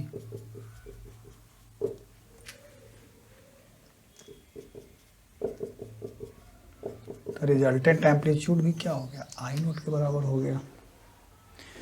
तो ये सवाल हम लिए समझाने के लिए, क्या लिखता है क्वेश्चन में कि किसी पर्टिकुलर पॉइंट पर, मतलब डिफरेंट पॉइंट पर ये जो फेज डिफरेंस भी है बेटा डिफरेंट है। तो डिफरेंट पॉइंट पर का जो पार्टिकल है उसका जो एम्पलीट्यूड है वो क्या हो जाएगा, डिफरेंट हो जाएगा ना। अगर फेज डिफरेंट पॉइंट पर डिफरेंट है तो बात समझ में आ रही है। मैक्सिमम एम्पलीट्यूड या मैक्सिमम इंटेंसिटी के लिए वो कंडीशन हम कैलकुलेट किए थे। ठीक है, नेक्स्ट क्वेश्चन की तरफ अब चलते हैं। किसकी तरफ चलते हैं, नेक्स्ट क्वेश्चन की तरफ। ठीक है, डिजिटल बोर्ड तो है नहीं कि फट से बटन दबाए और नेक्स्ट क्वेश्चन पे स्विच कर गए, है ना। ये तो है भैया पुराना जमाना के बोर्ड। चलिए नेक्स्ट क्वेश्चन क्या है जरा पढ़ते हैं भाई।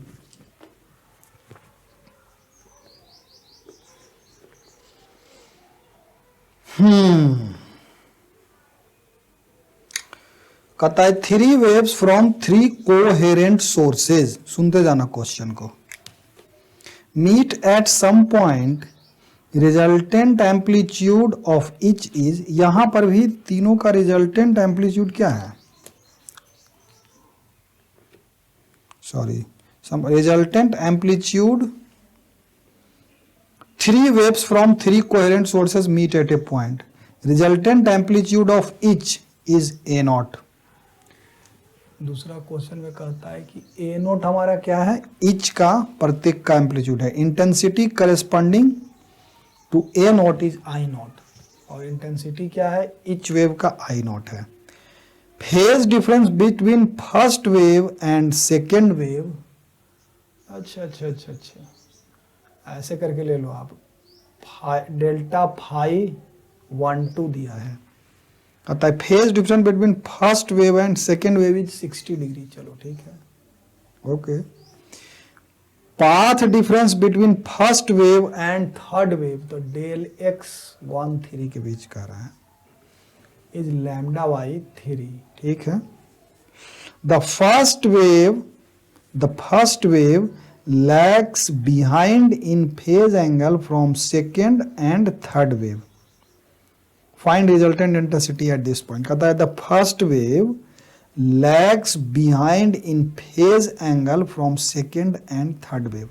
तो दूसरा और तीसरा वेव से जो फर्स्ट वेव है वो फेज में लैग कर रहा है. तो कहता है find resultant intensity at this point. देखो बेटा, क्वेश्चन थोड़ा सा आप लोगों को कॉम्प्लिकेटेड लग रहा होगा, तो इसके लिए हम आपको एक ट्रिक बता देते हैं पहले. ठीक है, इसके लिए हम आप लोगों को एक ट्रिक बताते हैं जिसकी मदद से आप ही एक डायग्राम बना लो और उसके बाद फिर आप फट से इसको कैलकुलेट कर सकते हो. ठीक है, तो 1 मिनट में हम वो ट्रिक आपको बता देते हैं. उसको बोलते हैं फेजर मेथड, जो कि हम नहीं बताए थे अभी तक. अभी हमको लग रहा है कि बता देना चाहिए.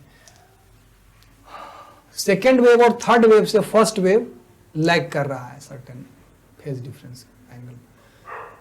तो एक होता है फेजर मेथड, दो वेव्स के एम्पलीट्यूड को जोड़ के रिजल्टेंट एम्पलीट्यूड निकालने का तरीका है फेजर मेथड. वो एक टेक्निक है, कोई फिजिक्स नहीं है वो. ठीक है, वो है क्या, तो जैसे दो वेव हम ले लेते हैं, A1 sine kx minus omega T plus phi1 और by 2 is equal to A2 sine kx minus omega T plus phi1. Clear है मामला.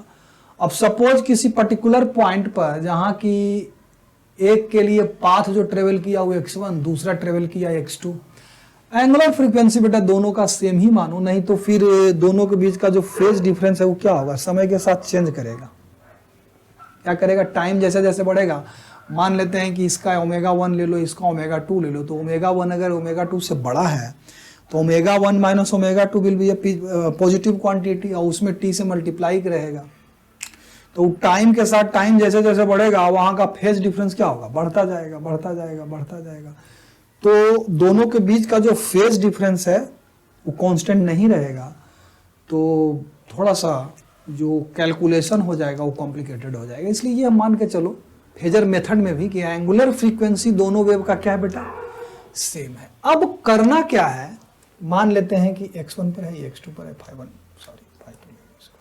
ठीक है. अब करना क्या है, हमको रिजल्टेंट एम्पलीट्यूड निकालना है. रिजल्टेंट चूंकि यहां भी एम्पलीट्यूड अगर निकाल लिए तो रिजल्टेंट इंटेंसिटी निकल जाएगा. ठीक है, ठीक.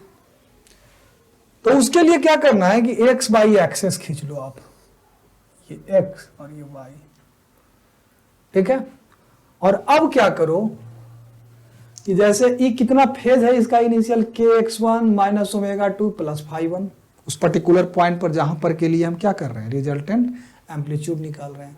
तो इतना से ऊपर उठा के इसके एम्पलीट्यूड को एक वेक्टर से रिप्रेजेंट करो. यहां पर मैं इसका जो ई पॉजिटिव एक्स एक्सिस मतलब हॉरिजेंटल एक्सिस के साथ एंगल यही लगा दो, kx1 minus omega T plus phi1. दूसरे को भी ले लो और उसका फिर मान लेते हैं कि उसका जो फेज है ज्यादा है, मतलब A2 ले लो और ये वाला एंगल मान के चलते हैं हम. यहाँ कोई जरूरी नहीं हो सकता है A1 का जो फेज है उससे कम हो, लेस हो. तो इसका क्या हो जाएगा, kx2 minus omega T plus phi. दोनों के बीच अगर हम फेज डिफरेंस यहां निकालें तो फाई बराबर क्या हो जाएगा, k delta x plus delta phi. तो ऐसे लिखने के बजाय इसको ऐसे भी तो लिख सकते थे ना कि ए की जो A1 है इसको हॉरिजेंटल में ही आप ले लो और ए को इतना के फेज डिफरेंस है इससे ऊपर दिखा दो, चूंकि इससे अधिक है A2 ले लो। ये हमारा क्या हो गया फाई, ये फाई कितना के बराबर, k delta x plus delta phi. नहीं देख रहे हो इन दोनों के बीच, जो इन दोनों के बीच के जो एंगल होगा यही ना होगा। तो एक को हॉरिजेंटल ले लिए, एक को यहाँ इसके साथ फाई एंगल पर ले लिए। अब देखो रिजल्टेंट एम्पलीट्यूड वेक्टर सम लगा दो सीधा सीधा एकदम इस मेथड में। ऐसा मान के चलते हैं कि ये और ये दोनों एंगुलर वेलोसिटी ओमेगा से रोटेट कर रहा है एंटी क्लॉकवाइज डायरेक्शन में, फेजर का ही कंसेप्ट है। तो इन दोनों के बीच टाइम के साथ जो फेज डिफरेंस होगा उस पर्टिकुलर पॉइंट पर के लिए जहां पर हम ये रिजल्टेंट एम्पलीट्यूड निकाल रहे हैं वो क्या रहेगा, कांस्टेंट रहेगा। तो यहां अब इसको क्या करेंगे हम लोग, वेक्टोरियली ऐड कर देंगे। तो रिजल्टेंट यहां क्या हो जाएगा, देखो ना, ये तो A1 हो ही गया, हुआ ना, ये तो A1 हो ही गया, प्लस उसका इसके ऊपर प्रोजेक्शन लेंगे A2 cos फाई, है ना, और इसका square plus A2 sine phi का स्क्वायर।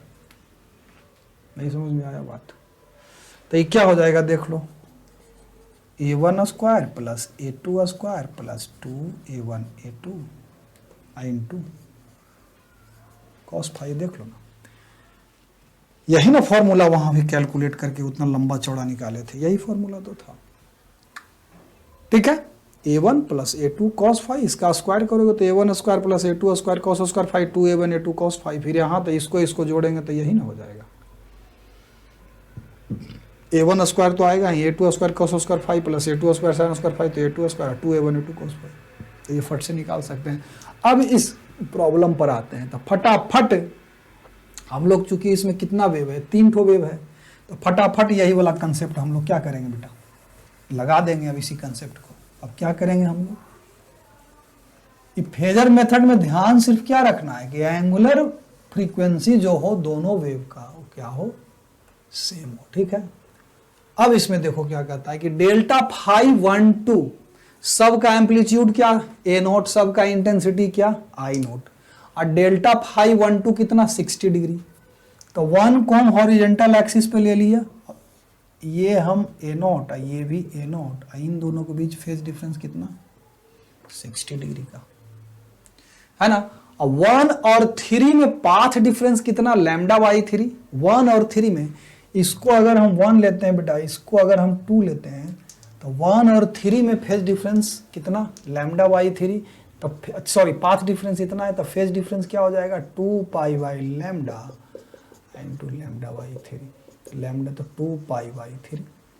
तो इसका मतलब है 1 और 3 में जो फेज डिफरेंस है 2 पर 120 डिग्री का है, यानी कि ये इधर होगा, कहीं नहीं होगा क्या, 90 प्लस 30, ये कितने के बराबर, पाई बाई 6 के बराबर। तब ना 1 और ये हमारा 3 हो गया, इसका भी एम्पलीट्यूड तो A नोट ही है, तभी ना हमारा इसके और इसके बीच में फेज डिफरेंस कितना का होगा, 120 डिग्री का। अब देख रहे हो 1 जो है 3 से क्या कर रहा है, लैग कर रहा है। अब हम फटाफट क्या करेंगे, हमको पूछा था कि रिजल्टेंट इंटेंसिटी कैलकुलेट कर दीजिए, तो रिजल्टेंट इंटेंसिटी आप फट से नहीं कैलकुलेट कर सकते हो क्या, बात समझ में आ रही है? एक बार जरा सा क्वेश्चन को और पढ़ लेते हैं कि कहीं कुछ कहता है कि 3 वेव्स फ्रॉम 3 कोहेरेंट सोर्सेज, मतलब दोनों तीनों का angular frequency meet at some point, resultant amplitude of each is A naught, सभी का एम्पलीट्यूड A नॉट है, intensity corresponding to A naught is I naught, phase difference between first wave and second wave is 60 degree, path difference between first wave and third wave is इतना, the first wave lags behind in phase angle from second, lag कर रहा है, हाँ lag तो कर रहा है, behind phase angle from second and third wave, find resultant intensity at this point, इस पॉइंट पर रिजल्टेंट इंटेंसिटी निकालना है, तो फट से निकाल दो। तो रिजल्टेंट इंटेंसिटी के लिए अगर हम रिजल्टेंट एम्पलीट्यूड निकाल दें या फिर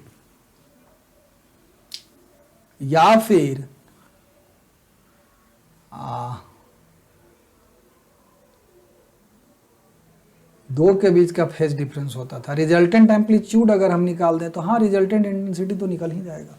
तो रिजल्टेंट एम्पलीट्यूड ए रिजल्टेंट क्या हो जाएगा बताओ, A naught plus A naught cos 60 होगा ना, इसका ए नॉट का कॉस 60 और फिर माइनस करेंगे ए नॉट, ये कितना है 30 डिग्री तो 60 डिग्री, ये 60 डिग्री हो जाएगा ना, ये पाई बाई 6 तो ये पाई बाई 3 होगा ना बेटा। आई इधर माइनस मतलब नेगेटिव एक्सिस के अलॉन्ग जाएगा, तो ये माइनस ए नॉट कॉस 60 और इसका क्या स्क्वायर प्लस, अरे वेक्टर सम कर रहे हैं और कुछ नहीं कर रहे हैं, प्लस ए नॉट साइन 60 प्लस ए नॉट यहां भी तो साइन 60 होगा ना, पाई बाई 3 यहां sign 60,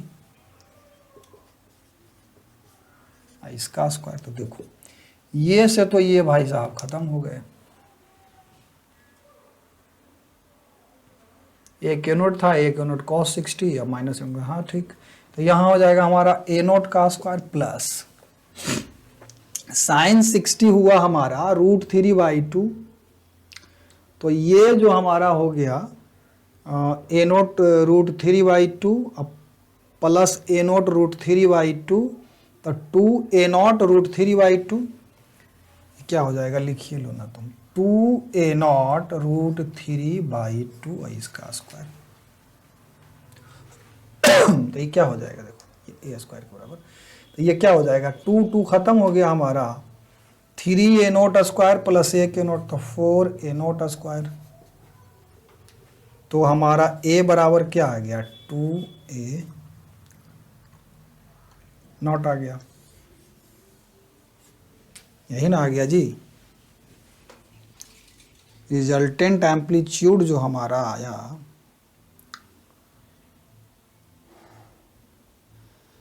3 A naught square plus 1 A naught square, तो ए बराबर 2 ए नॉट आ गया, यानी कि रिजल्टेंट एम्पलीट्यूड जो उस पॉइंट पर है वो 2 ए नॉट के बराबर है, यानी कि ए स्क्वायर जो हमारा है कितने के बराबर है 4 ए नॉट स्क्वायर के बराबर है ना।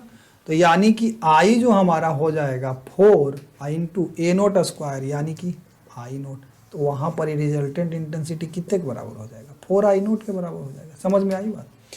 चूंकि आई वैरिज क्या होता है ए स्क्वायर, रिजल्टेंट इंटेंसिटी हमारा का स्क्वायर, तो यहाँ पर लिख सकते हैं ए के जगह पर आई लिख देंगे हम, के आई, चूंकि I is proportional to A square. यहाँ पर क्या लिख देंगे 4 तो है ही है, ए नोट स्क्वायर कितने के बराबर है के आई नोट के बराबर हो जाएगा, तो के आई नोट लिख दो यहाँ, तो आई बराबर क्या हो जाएगा 4 आई नोट हो जाएगा। तो यानी कि रिजल्टेंट इंटेंसिटी उस पॉइंट पर क्या है 4 आई नोट के बराबर है। तो ये क्यों आसान हुआ, क्योंकि हम ये डायग्राम खींच सके। और फेजर मेथड को जरा सा एक बार और समझा देते हैं कि 2 या 2 से अधिक वेव इक्वेशन अगर दिया हुआ हो, उसका एम्पलीट्यूड क्या हो डिफरेंट हो, एंगुलर फ्रीक्वेंसी सेम हो, ये φ1 φ2 डिफरेंट हो, ये के उन दोनों का सेम हो, ठीक है, तो रिजल्टेंट जो एम्पलीट्यूड होगा उसको हम लोग कैलकुलेट कर सकते हैं। और दूसरी बात आप लोग यहाँ से कहिएगा कि ये सर रिजल्टेंट जो एम्पलीट्यूड है वो फर्स्ट वेव के साथ, मतलब फर्स्ट वाला जो ये वेव इक्वेशन है उसके साथ कितना का एंगल बनाएगा, मतलब उसका फेज कांस्टेंट फिर क्या होगा। नहीं समझ में आ रही बात, उसका फिर फेज क्या होगा। तो उसके लिए फिर रिजल्टेंट जैसे निकालते हैं फेज वैसे निकाल दीजिए। यहाँ इसको थीटा मान लीजिए, और ये हमारा क्या था हॉरिजॉन्टल वाला था ना, ये वर्टिकल वाला था कंपोनेंट, तो ए बाई टोटल बटा ए एक्स, ये हमारा हो जाएगा tan थीटा के बराबर। ए वाई जहाँ क्या है, तो resultant amplitude along x axis है, सॉरी बाई एक्सिस है, और ये एक्स क्या है, तो resultant amplitude along x axis हो गया, तो थीटा निकल गया हमारा फेज। और यहाँ पर रिजल्टेंट वेव का इक्वेशन लिखना है, तो साइन के एक्स माइनस ओमेगा टी तो लिखेंगे, या प्लस थीटा लिख देंगे उस पॉइंट पर, जहाँ थीटा इस इक्वेशन से कैलकुलेट कर देंगे। क्लियर है। देखो अगर फेजर मेथड में अभी भी कोई कन्फ्यूजन है मतलब, तो आप कमेंट बॉक्स में पूछो या फिर क्वेश्चन रेज करो, बोलो, हम बताएंगे एक बार और डिटेल में एक्सप्लेन कर देंगे फेजर मेथड। फेजर मेथड वैसे एक टेक्निक है, तो ये दिमाग में जरूर रखना कि this is just a technique. और एप्लीकेबल कब होगा? जब एंगुलर फ्रीक्वेंसी, हालांकि एप्लीकेबल तब भी है जब एंगुलर फ्रीक्वेंसी अलग अलग हो, लेकिन कॉम्प्लिकेटेड हो जाएगा क्योंकि जब अलग अलग होगा अति एंगुलर फ्रीक्वेंसी, तो ये जो है फेज डिफरेंस या तो ऐसे बढ़ते रहेगा दोनों का ऐसे, या फिर घटते रहेगा, तो एक्सप्रेशन जो आएगा वो कॉम्प्लिकेटेड आ जाएगा। इसलिए हम लोग उसको क्या मान के चलते हैं? एंगुलर वेलोसिटी, एंगुलर फ्रीक्वेंसी दोनों का क्या है? सेम है। ठीक है, अब नेक्स्ट क्वेश्चन की तरफ चलते हैं और 2-4 क्वेश्चन ले लेते हैं। ठीक है,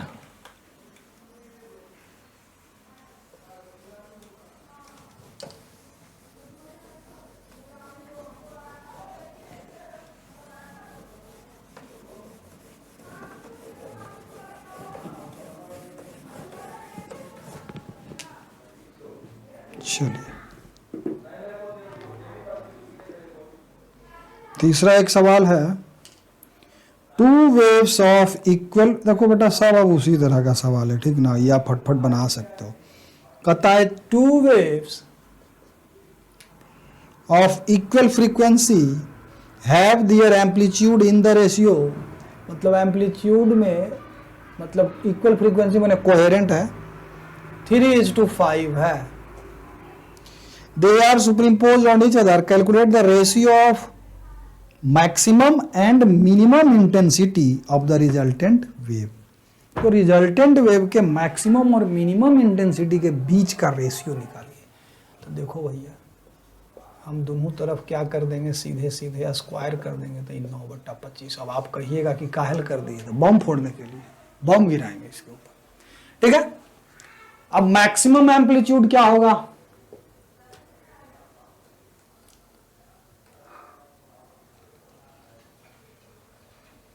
तो मैक्सिमम एम्पलीट्यूड, मैक्सिमम इंटेंसिटी क्या होगा? तो मैक्सिमम एम्पलीट्यूड होगा, ए मैक्स बराबर क्या हो जाएगा? सो देखिए, तो A1 square plus 2A1 A2 square plus 2A1 A2, और cos फाई मैक्सिमम के लिए 1 हो जाएगा। ये समझ में आ रहा है?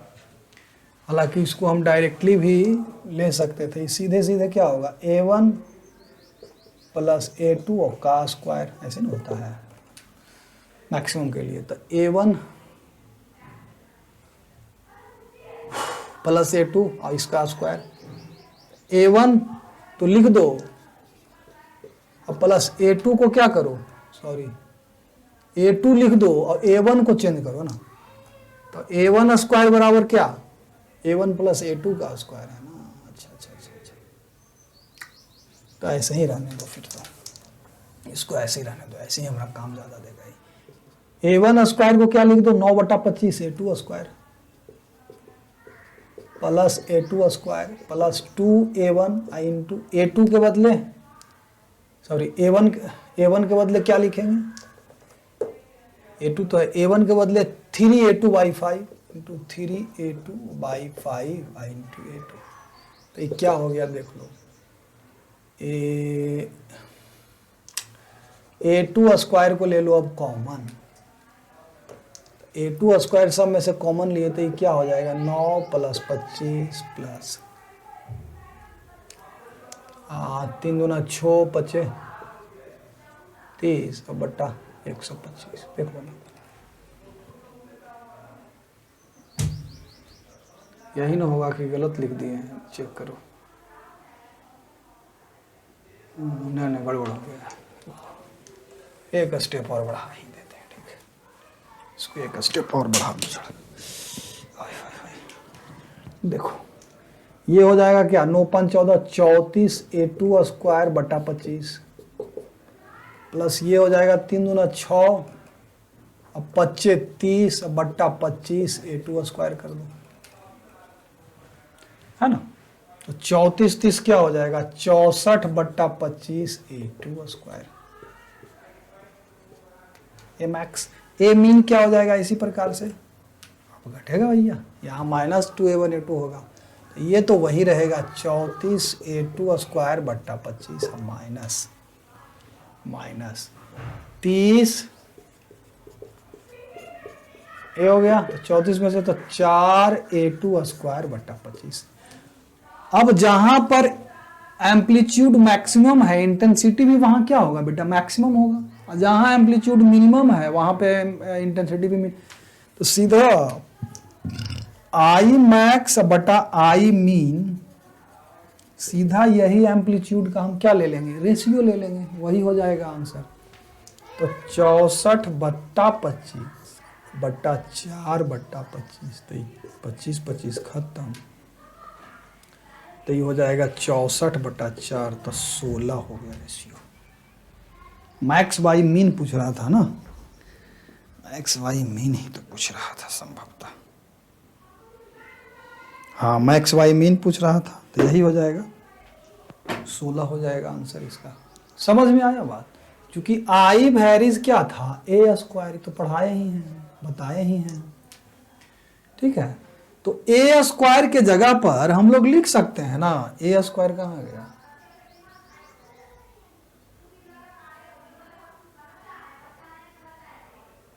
हाँ ए टू स्क्वायर के जगह पर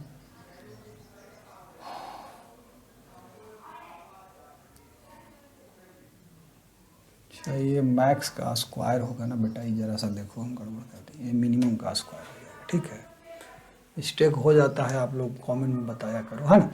तो ये ए मैक्स का स्क्वायर को हम लिख सकते हैं आई मैक्स, इधर ये जो ए टू स्क्वायर है ये तो इसको वैसे ही रहने दो, लेकिन ए मैक्स के स्क्वायर को हम लिख सकते हैं ना के इंटू आई मैक्स, और उसी प्रकार से ए मिनिमम जो है, ये मिनिमम वाला है, तो ए मिनिमम के स्क्वायर को हम लिख सकते हैं के इंटू आई मिनिमम, और दोनों का रेशियो ले लिए इसका यूज करके, आई बराबर क्या हो जाएगा बेटा, के इंटू ए स्क्वायर, तो वही यूज कर लिए, तो 16 आ जाएगा आंसर।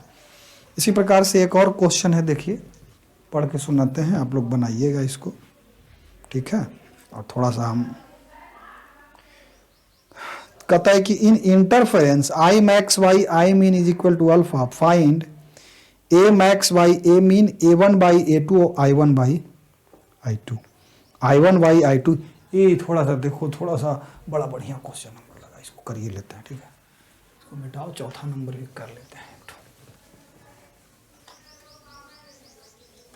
छोटा छोटा क्वेश्चन से शुरुआत करो, और बनाते बनाते समझ समझ के शुरुआत में बनाओ, ऐसा नहीं कि रगड़ दे रहे हैं, तब फिर तो गड़बड़ा जाएगा भैया, तब फिर तो क्या होगा, गड़बड़ा जाएगा। समझ समझ के हर क्वेश्चन को शुरुआत में बनाओ, एक एक क्या उसको बोलते हैं, एक एक स्टेप को समझो,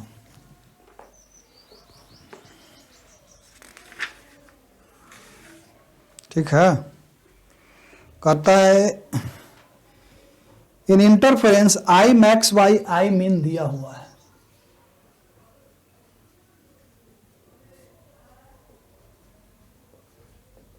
ये अल्फा दे दिया है, बहुत अच्छा। तब कहता है ए में ए मैक्स बाई ए मीन बताओ हमको, ए मैक्स बाई ए मीन। दूसरा में कहता है कि A1 बाई A2 ही बताइए दो हमको, बताएंगे कोई बात नहीं। फिर सी में कहता है I1 बाई I2 ही बता दो, और दिया हुआ क्या है, सिर्फ आई मैक्स बाई आई मीन, ठीक है। तो हम लोग क्या करेंगे, ए मैक्स बाई ए मीन, ठीक है। अब देखो सबसे पहले तो इसका यूज करेंगे, आई वेरीज ए स्क्वायर या फिर आई बराबर के ए स्क्वायर, इसका यूज करके दो चीज तो तुरंत निकाल लेंगे। I1 बाई I2 को देखते हैं कैसे निकालेंगे। तो आई मैक्स बाई आई मीन दिया हुआ है, तो आई मैक्स बराबर क्या हो जाएगा, अगर यहाँ हम आई मैक्स करें तो हो जाएगा के ए मैक्स का स्क्वायर हो जाएगा, क्लियर। तो यहाँ इसको हम लिख सकते हैं आई मैक्स बराबर के ए मैक्स का स्क्वायर बटा के ए मीन का स्क्वायर बराबर अल्फा, जो दिया है उसी के ऊपर चले। तो हमको निकालना था ए मैक्स, ए पार्ट का है, ए मैक्स बाई ए मीन, तो बराबर क्या हो जाएगा, स्क्वायर रूट के अंदर अल्फा। ए पार्ट तो हो गया खत्म, ए पार्ट क्या हो गया, खत्म। अब कहता है कि A1 बाई A2 निकालिए, बात समझ में आ रही है। A1 सेकेंड पार्ट में क्या करता है, A1 बाई A2 निकालना है। A1 बाई A2 को हम क्या मानते हैं, देखो A max by A min बराबर क्या होगा, A मैक्स का वैल्यू क्या होगा, तो A1 plus A2, A min तो A1 माइनस, वो फॉर्मूला याद है ना, A बराबर क्या था, A1 square plus A2 square plus 2A1 A2 cos phi, phi का वैल्यू क्या, पाई 3 पाई एसेट्रा, तो ये -1 तो A1 minus A2 sorry A square बराबर A बराबर क्या आया, A1 minus A2 sorry minimum क्या आया A1 माइनस A2 और मैक्सिमम क्या आएगा A1 प्लस A2, अभी जस्ट एक्सप्लेन किया। तो ये हमारा आ गया, ये बराबर क्या है भैया, स्क्वायर रूट ऑफ A1, क्या करो इसको कि A1 बाई A2 से ऊपर नीचे डिवाइड कर दो, क्या हो जाएगा A1 बाई A2 यहाँ भी आएगा प्लस 1 बटा A1 बाई A2 माइनस 1 बराबर स्क्वायर रूट ऑफ, तो यानी कि इसको लिख सकते हैं बीटा प्लस 1 बटा बीटा माइनस 1, तो इसको क्या माना बीटा, ये बराबर क्या है स्क्वायर रूट के अंदर, और बीटा का वैल्यू यहाँ से निकाल देना, बीटा प्लस 1 बराबर beta minus 1 into square root alpha, तो beta into 1 minus square root alpha बराबर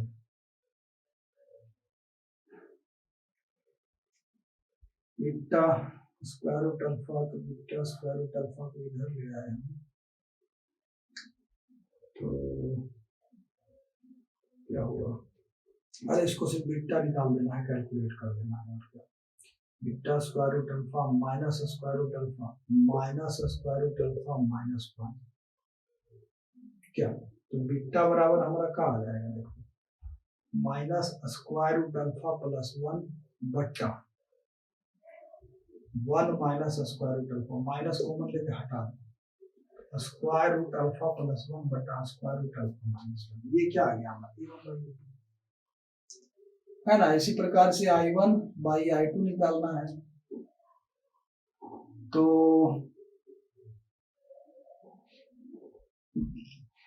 I max by I mean ले लो, सी पार्ट में I max by I mean बराबर क्या होता है, I मैक्स बराबर क्या I1 प्लस I2 बटा I1 माइनस I2, अब बराबर क्या वही स्क्वायर रूट अल्फा है, I2 से ऊपर नीचे डिवाइड कर दो, तो I1 बाई I2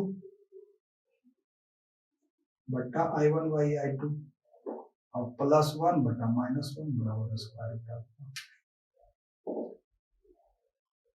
sorry I max square root नहीं होता है, यहाँ तो सिर्फ अल्फा हो जाएगा ना, क्योंकि I मैक्स बराबर इतना होता है I मीन इतना बराबर अल्फा है ना, तो बस हो गया काम, इसको आप गामा ले लो I1 बाई I2, तो गामा प्लस 1 बटा गामा माइनस 1 बराबर अल्फा, गामा प्लस 1 बराबर अल्फा इंटू गामा माइनस 1, यहाँ से अब क्या हो जाएगा भैया, आपको गामा निकालना है, तो गामा इंटू 1 माइनस अल्फा बराबर माइनस अल्फा माइनस 1, तो गामा बराबर क्या आ गया अल्फा प्लस 1 बटा अल्फा माइनस 1, पार्ट हो गया।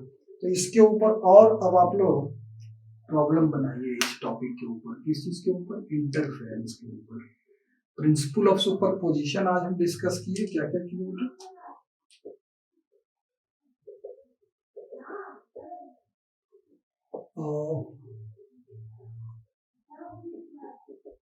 सुपरपोजिशन और इंटरफेरेंस है ना, इन दोनों चीज को क्या डिस्कस किए। अब इसके नेक्स्ट हम लोग क्या डिस्कस करेंगे, transmission and reflection of mechanical wave, ध्यान रहे transmission and reflection of mechanical wave, उसमें हम लोग क्या डिस्कस करेंगे अभी हम आइडिया देते हैं, और इसको आगे हम लोग क्या करेंगे डिस्कस भी करेंगे, उसमें क्या क्या करेंगे, ट्रांसमिशन एंड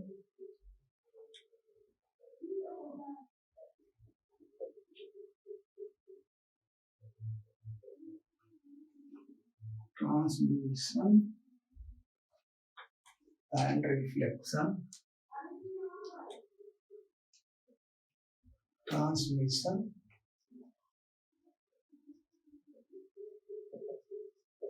और रिफ्लेक्शन ऑफ एम वेव। ठीक है, इसमें क्या करेंगे, जैसे कि देखो एक स्ट्रिंग लिए यहां पतला, एक इधर ले लिए मोटा। अब यहां से इसको क्या किया कि हम चलो फिक्स कर देंगे। अब यहां से हम क्या किए कि एक पल्स जनरेट किए, स्नैप किए इसको और छोड़ दिए। तो ये पल्स जाएगा इधर, यहां जाएगा, यहां देखो यहाँ मोटा स्ट्रिंग है, यहाँ पर मान लेते हैं कि ये μ1 है, यहाँ μ2 है। सपोज मान करके चलो कि μ2 μ1 ग्रेटर देन μ1 है। कहने का मतलब इधर का जो लीनियर मास डेंसिटी है इधर के लीनियर मास डेंसिटी से ज्यादा है। अगर ये नहीं होता, ये सेम लीनियर मास डेंसिटी होता तो सीधा ये जो पल्स है जाता यहाँ से टकराता, तो टकराने के बाद फिर ये रिटर्न भी होगा, पल्स रिटर्न होगा। तो ये जो जा रहा है, क्या रिटर्निंग पल्स का जो फेज होगा सेम फेज में होगा, जो इंटर किया पल्स उसी के फेज में होगा कि फेज चेंज करेगा। प्लस मान लिया जाए कि यहां से ये मीडियम चेंज हुआ, मीडियम चेंज करने का मतलब लीनियर मास डेंसिटी चेंज हुआ। अगर साउंड वेव हम लेंगे तो मान लेते हैं कि हम पानी के थ्रू वेव को ट्रेवल करवा रहे हैं, आगे एयर हो, मीडियम चेंज किया, मीडियम चेंज किया ना, एयर से वाटर में ट्रेवल किया या वाटर से एयर में ट्रेवल किया तो मीडियम चेंज किया। तो वेव का स्पीड क्या होगा, रिफ्लेक्शन होगा। तो किस तरह का रिफ्लेक्शन होगा, फेज चेंज होगा, एम्पलीट्यूड चेंज होगा, फ्रीक्वेंसी क्या रहेगा, नहीं रहेगा, हाँ रहेगा। इन सब के ऊपर हम लोग नेक्स्ट क्लास में चर्चा करेंगे। इसका हेडिंग होगा transmission and reflection of wave. इसको आप लोग जिस बुक से पढ़ना होगा एक बार पढ़ लीजिएगा, उसके बाद हम लोग इसको क्या करेंगे, डिटेल में डिस्कशन इसके ऊपर हम लोग करेंगे। तब तक के लिए आनंद करिए, प्रेम से रहिए और पढ़ाई करिए, और इस सब फालतू फालतू चक्कर में न रहिए। यह हमारे से पढ़ना है, ठीक है। आराम से खुद से सेल्फ स्टडी करिए। कहीं फिजिक्स में आजकल तो देख रहे हैं ना कि फिजिक्स हो, मैथमेटिक्स हो, केमिस्ट्री हो या बायो हो, हर टॉपिक का एक बहुत अच्छा टीचर ऑनलाइन अवेलेबल है जो कि फ्री में आपको पढ़ा रहा है। देखो बेटा, मेन तो पढ़ना खुद ही होता है, पढ़ाने के बाद भी बहुत सारी बातें समझ में नहीं आती तो हम लोग खुद से पढ़ते हैं, हम तो खुद से ही पढ़ के सब। तो पढ़ना तो खुद ही होता है। अब पढ़ते वक्त कहीं कहीं किसी पॉइंट पे हम लोगों को समझ में नहीं आता, पढ़ने का हम तरीका बता रहे हैं।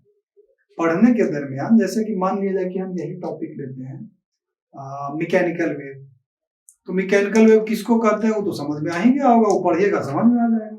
लेकिन कहीं कहीं किसी पॉइंट पर आप स्टूडेंट जो है वो अटक जाता है, स्टक हो जाता है कि यहाँ इसे कैसे लिख रहे हैं। जैसे हमको जब पढ़ाया जा रहा था तो y is equal to a sin kx minus omega T plus phi एक वेव लिया था सुपरपोजिशन में, और दूसरे को ले लिया था ये a1 a2 sine kx minus omega t लिया, ठीक है। दोनों के बीच फेज डिफरेंस क्या यहाँ आ रहा है, kx सेम फाई, और इसी से डायरेक्ट जोड़ करके और कैलकुलेट कर दिए थे सर। तो हमको समझ में नहीं आया कि भैया जब डिफरेंट पोजीशन पे हम लेंगे तो x भी क्या सेम थोड़ा ना रहेगा, x भी तो बदल जाएगा ना, क्योंकि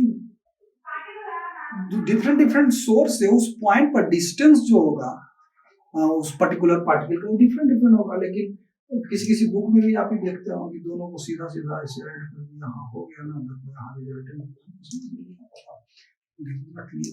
क्या करते हैं। लेकिन जब खुद गहराई से पढ़ना शुरू किया तो हर चीज को, हालांकि बुक्स वगैरह में नहीं मिलता है, यहाँ x1 मान लिया, यहाँ x2 मान लिया, ऐसे करके कैलकुलेट करिए। ये फिर फाइनली फाई को क्या कर रहे थे, फाई चूंकि इनिशियली फेज कांस्टेंट हो गया, अब फाई को फाइनली वहां क्या किया जा रहा था 2 pi by lambda into path difference. अरे फाई इनिशियल फेज कांस्टेंट है, यहाँ फिर पाथ डिफरेंस कहां से आ गया, कंफ्यूज होते थे। तो लेकिन क्या करते, रख लेते। तो इन सब चीजों को समझने के लिए आज के डेट में बहुत सारा और टीचर्स अवेलेबल है, तो उनको वीडियो को देखिए, उस पर्टिकुलर पॉइंट को प्रॉब्लम बनाने का आज सबका अपना अपना अलग अलग टेक्निक है, ठीक है। जिससे आपको समझ में आता है उनका वीडियो देखिए और आनंद से पढ़ाई करें, ठीक है। बस इतना ही है। धन्यवाद।